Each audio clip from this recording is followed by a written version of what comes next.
One more. Fedge122NA. Nice. Quite the username. I don't think it's a username. I think that's a birth name. Can you put numbers in a birth name? Yeah. I think you can, actually. For sure. Go There's ahead. people. Yeah. My mom's friend worked at a hospital, and she said there's people who thought that their daughter's name was Famale, that the hospital had named their daughter for them Yeah. because it just said Famale. Yeah. So they became Famales? you can name your kid whatever you want. They became Famales? I don't know. In some cases. So they ask, how do you take a conversation you find dull and boring, turn it around, and make it captivating? For instance, my wife talks about her job all the time. Work is such a big part of her life, the conversation continually ends up back at her job. As changing the topic is continuously a losing battle, I figure I may as well lean into it. Any advice? I know why this person didn't use their real name when they described it. My name's Ben Altman. I have a question. My wife is boring me with their conversations.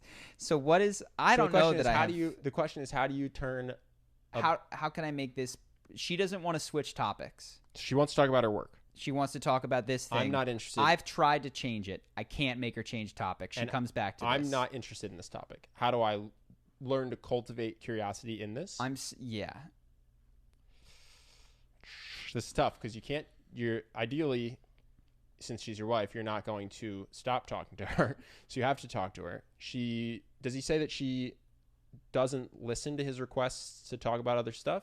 Yeah, it just says, So you have someone you care about who the conversation demands to talk about this topic. Yeah, it just says, changing the topic is continuously a losing battle because they end up back at the job. Like they maybe switch, but then it always goes back eventually pretty quickly. Yeah. So I don't have useful advice. I can tell you what I do. This is not advice. I'll tell you. I don't think anyone would do this because I don't have a wife. I say I don't want to hear about this anymore, and I find this boring, and I don't want to talk about it. And if she wants to tell me, and then here's even zooming out. Men and women, I've noticed, as I think many have, care about different things oftentimes, communicate in different ways. What I would describe that I've seen in women that I've dated is they want to talk about their day, the blocking and tackling, who said what to who, and this. What I am more interested in is what we talk about on this podcast is abstractions, ideas, concepts. Yeah, which, I mean, in the case of your current girlfriend's probably boring to her. Yes, and it often is. And there's times where I told her stuff that we talk about on the podcast. What were we talking about? We were talking about some of the experiments with the double slit experiment and how that breaks our model of reality and how consciousness might form reality. And she's like, I don't care. Did she say that? I don't care. My Good for brain her. hurts. Yeah. And it's like, and it So that's was the relationship you guys have. You are both giving each other permission to just go, I don't care. Yes. Talk about something else. Yes, and then what we do is we laugh about the fact that I was like, look, just so you know, and you get it now, when I talk about this is how I feel when you talk about your day where, in my opinion, nothing happened.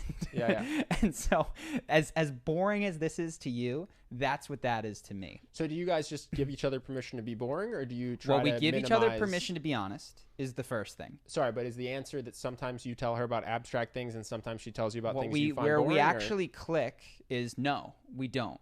She never just tells me, or very rarely will tell me the blocking, tackling of her day. And I've never explained the double slit experiment to her. You come to other people for... I come to other people the for that, but where philosophical. we meet is where there's an overlap. And obviously I'm interested in people. So we talk about the people in her day in a way that I find interesting, which is like, you know, why I wonder why she did that. Like, what could be going on in her life? Like, 'cause you like people and behavior I'm interested in science and motivation. psychology. So what you would say for this person is, is there any aspect of your wife's stories or her job in general or the people she's talking about that you can have her able to share on that topic in a way that is more interesting to you? So she's guiding it to this thing of work. Can you guide it? So your girlfriend will bring up her dad, her friend, her dad, whatever. Who she saw literally, I went here, then I went here, and I went here. And to me, that is... You'll go, okay, we're going to talk about this. And then within this topic, I'm going to try to shift it to something I find the most interesting within this spectrum. Yes. So she often lays out the day that she had.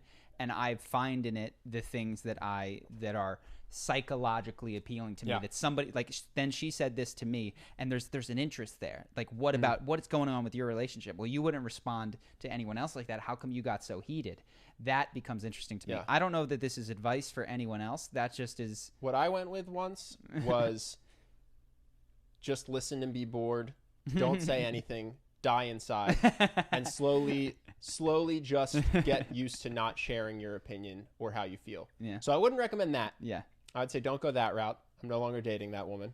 I'll touch on some advice now, which I do think is advice. That's not a joke, by the way. I think that's what most people do. Well, based on that, is just go, I don't like this, but I'm just going to listen, and I'm going to listen endlessly. Yeah. And I'm not going to chime in. And now I've learned to ignore my own feelings. And also not really and listen. To filter. And to not listen.